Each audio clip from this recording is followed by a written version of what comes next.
Olá, olá, pessoal! Muito bom dia para vocês. Sejam todos muito bem-vindos ao Mundos Internos.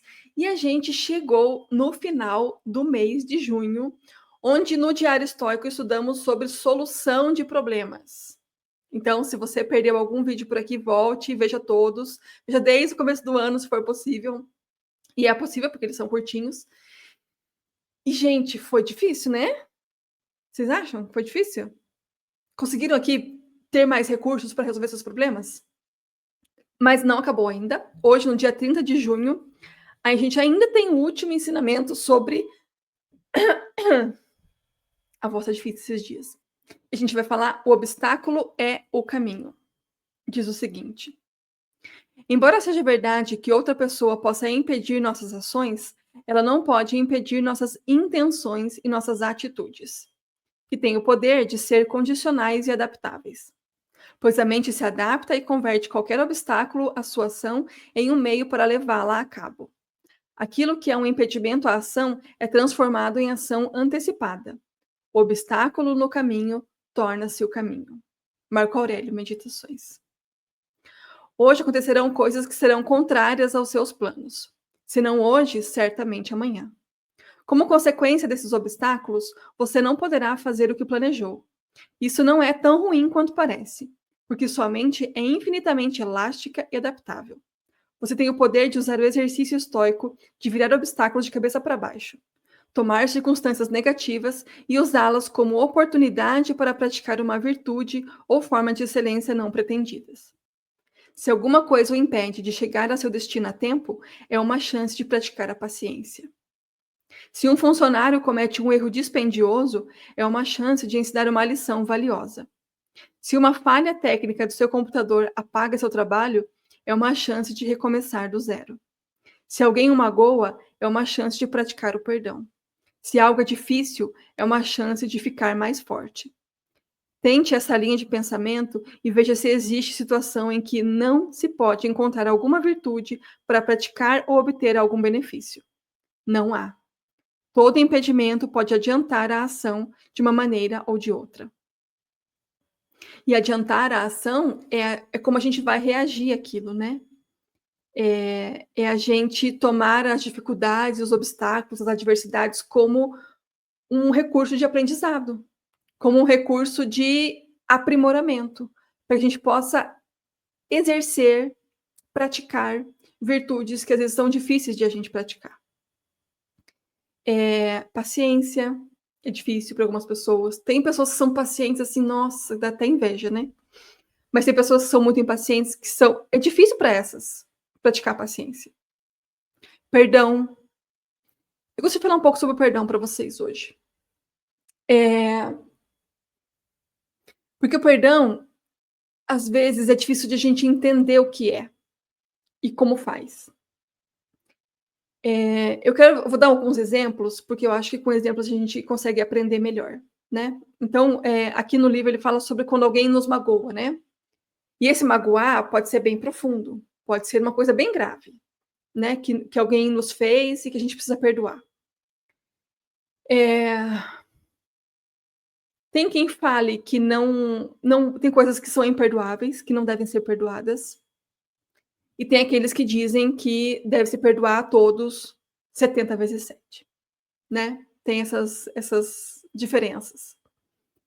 Eu vou falar algumas coisas. Quando a gente está magoado, ressentido, quando a gente está com raiva de alguém, quando a gente tem esse rancor dentro da gente, é a gente que sente. É a gente que está carregando essa bolsa de brasa quente, sabe? Que continua nos machucando, porque somos nós que sentimos a raiva, a mágoa, o rancor. Então, quando a gente fala de perdão, a gente está falando de você tratar esse sentimento para que ele não fique crescendo dentro de você, para que esse sentimento ruim não te destrua, não continue te destruindo. Porque o que a pessoa fez, ela já fez. Aquilo já te magoou. E aquilo está no passado e não vai mudar.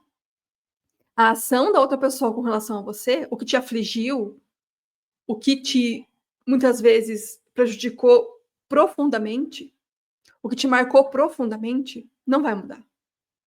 Mas a forma como você lida com isso vai mudar, se você quiser perdoar.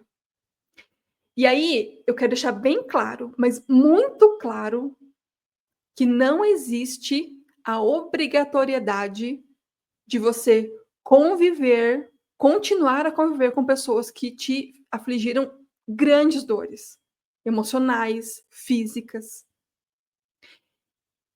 Perdoar não é voltar a conviver. O perdão está em você não deixar o sentimento ruim crescendo dentro de você.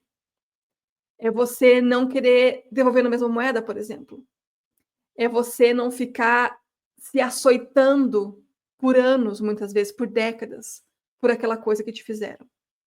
E esse se açoitando não é às vezes tem culpa, a gente se sente culpado pelas coisas que fazem com a gente, mas às vezes é ficar remoendo isso e deixando esse sentimento vivo, sabe? Você não deixa ele no passado, ele tá no seu presente, aquilo continua te machucando. Aquela aflição, aquela coisa que te afligiu, continua acontecendo diariamente, porque o sentimento está ali vivo. Então é como se você fosse magoado, e aí é que pode ser muita coisa, né, eu não quero deixar aqui dar todos os exemplos possíveis, porque é muita coisa.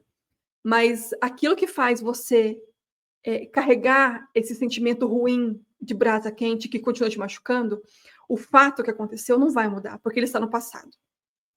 E você vai continuar revivendo ele se você continuar carregando o sentimento que ele gerou.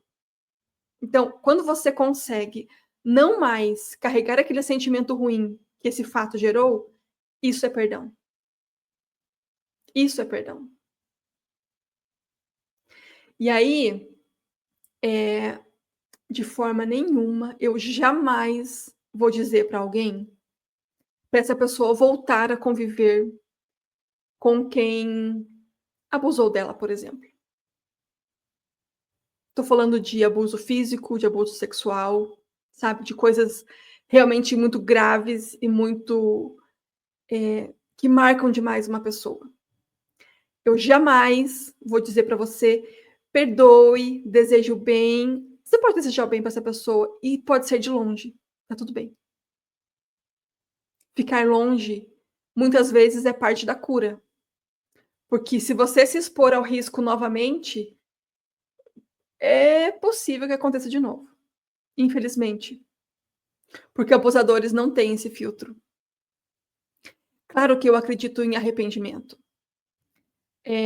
mas se a pessoa se arrependeu verdadeiramente e você diz para ela que conviver com ela é algo que você não consegue fazer, ela vai entender. Jamais ela vai forçar você a conviver com ela, caso ela tenha de fato se arrependido. Então, o perdão tem muito mais a ver com você não deixar o sentimento ruim dentro de você crescendo e te consumindo, sabe?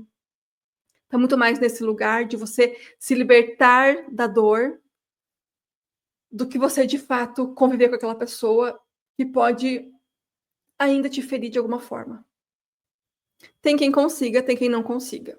E aí, de novo, isso é muito pessoal, né? Até porque, os fatos são pessoais, né? O perdão, eu tô falando de coisas bem graves, mas existem coisas que são perdoáveis e que você consegue conviver com a pessoa, e que tá tudo certo você conviver com ela, e que até te faz bem conviver com ela, né? Então depende muito do que foi que aconteceu, tá? Mas quando uma pessoa diz: "Não quero conviver, não me sinto bem, me faz mal conviver com aquela pessoa porque ela fez X, Y, Z comigo", respeitem. Respeitem, porque isso faz parte da cura. Talvez um dia ela consiga estar em algum ambiente de novo com aquele agressor, talvez nunca. Então cada um tem o seu tempo também, né, de perdoar. E às vezes é preciso, junto de perdoar o outro, também é preciso se auto-perdoar, sabe, se perdoar a si mesmo, e às vezes isso é difícil também. Então quando a gente fala de perdão, e eu quero falar sobre isso hoje especificamente, porque muitas vezes a gente é colocado em condições que a gente não queria, que a gente não gostaria, e que aquilo se arrasta por muito tempo. Então, o perdão, ele vai te libertar de coisas que te aprisionam internamente. Então, praticar o perdão pode ser algo bastante importante e que você deva fazer. Mas respeite o seu tempo, respeite os seus limites, imponha limites, coloque limites, porque é importante a gente entender quem é que nós somos, o que aconteceu com a gente e como é que a gente vai lidar com isso. O perdão é uma boa ferramenta, assim como a paciência, assim como, como é que ele fala aqui? Ficar mais forte, né, se é uma coisa difícil, a gente fica mais forte, eh, de recomeçar do zero. Então, recomeços também são importantes e muitas vezes, quando a gente está falando dessas coisas que nos marcam profundamente, recomeçar é importante. Recomeçar do zero significa muitas vezes se afastar de pessoas, né? Isso não é necessariamente uma coisa ruim. É o que resolve? Não, não é o que resolve. Porque você pode se afastar completamente do seu agressor, mas se você continuar com o sentimento ruim dentro de você, mesmo estando longe dessa pessoa, é bem provável que você continue ressentindo esses sentimentos dentro de você, mesmo essa outra pessoa estando longe. Então, por isso o perdão é importante. Não sei se fez sentido para vocês, eu espero que possa ter ajudado quem precise ouvir sobre isso. E a gente então encerra o mês de junho hoje. Eu espero que tenha sido proveitoso para a gente solucionar problemas, né, resolver problemas. No mês de julho a gente vai falar sobre dever. O que será que os estoicos vão nos dizer sobre isso? Muito obrigada por estarem aqui, um ótimo dia para você e até amanhã. Tchau!